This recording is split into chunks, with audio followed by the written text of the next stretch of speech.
Welcome to the Genius Factory. Enjoy the video. In this video, I will explain how to make nice oatmeal. To begin, always choose rolled oats. They cook quickly and give you that wonderfully creamy texture everyone loves.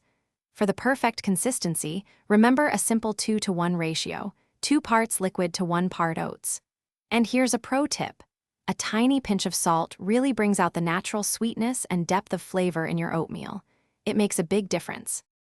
Now let's talk cooking. For a classic stovetop method, combine your oats and liquid, then bring to a gentle simmer.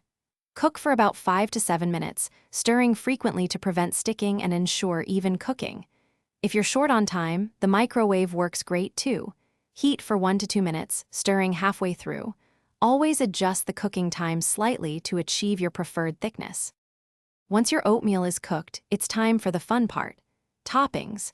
Fresh fruits like blueberries, raspberries, or sliced bananas add natural sweetness and vitamins.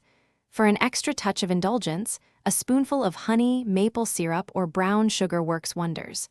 Don't forget to add some crunch and healthy fats with nuts, seeds, or a dollop of your favorite nut butter.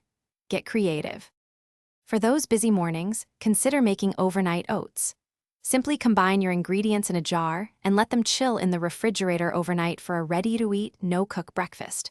Also, don't limit yourself to water. Try milk, almond milk, or even coconut milk for different flavor profiles and creaminess. These small changes can truly transform your oatmeal experience. And hey, if you're looking to upgrade your home, check the description for a link to the Shark AI Ultra Robot Vacuum and other great deals. Thanks for watching. If you found this helpful, don't forget to like and subscribe.